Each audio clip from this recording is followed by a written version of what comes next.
here. Most of you will know me, some may think of me just as the legend.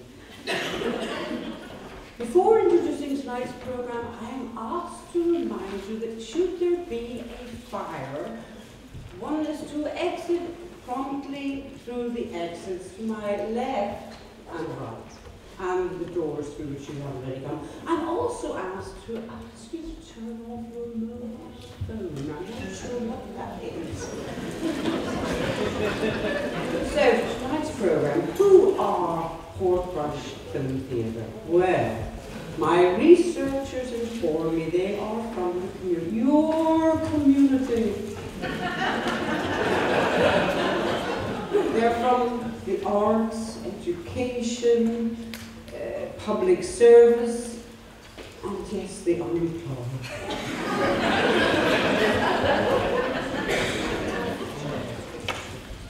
Coleraine Borough Council Arts Group Committee, I think they are, have given generously, as have the Portrush Community Enterprise Fund. One hopes their money is not wasted. However, further thanks are due to Katrina O'Brien for providing the cake. I'm looking so forward to that. Now, in the constitution of Portrush Film Theatre, they aim, and I paraphrase here, to encourage interest in film as an art form and as a medium for public education, to promote the study and appreciation of films by such media as lectures, discussion, and exhibition.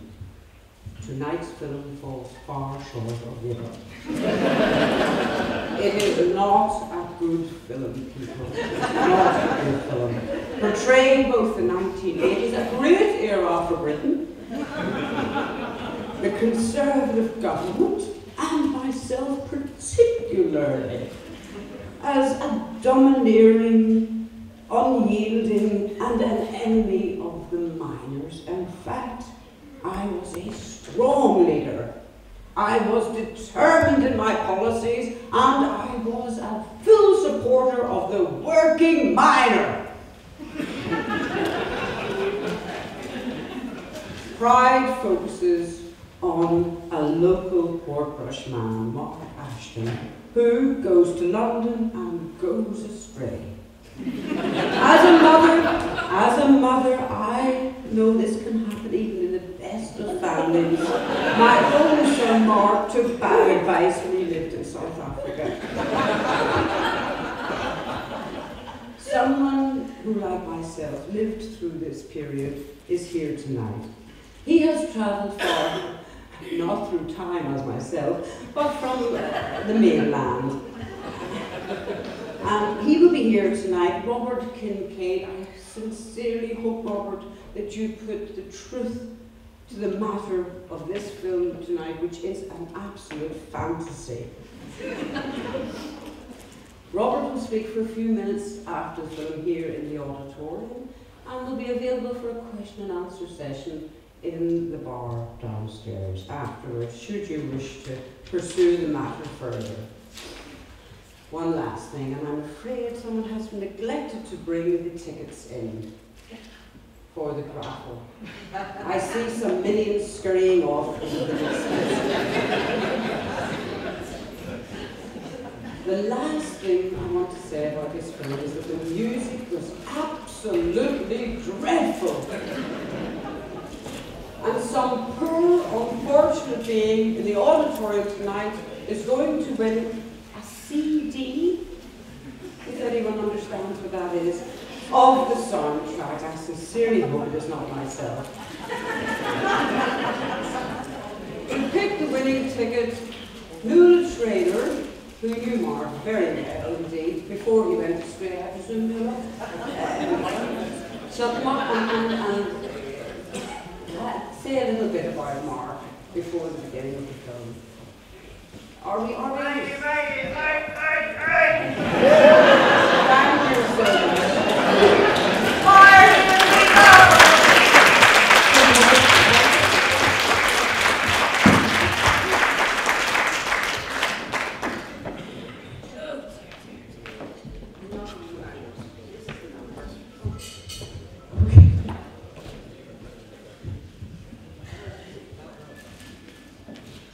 number 85.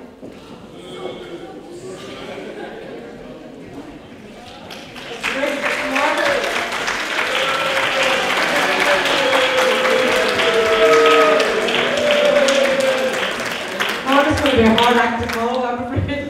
And I don't know what Margaret would think if I'd been introduced by Margaret Thatcher. Although there are many of you here tonight who knew Mark, and I'm sure you all have a story to tell about him, it has fallen to me to say a few words on behalf of myself and Caroline Armstrong, wherever she is. Caroline, Mark and myself were flatmates with Mark for 5 years.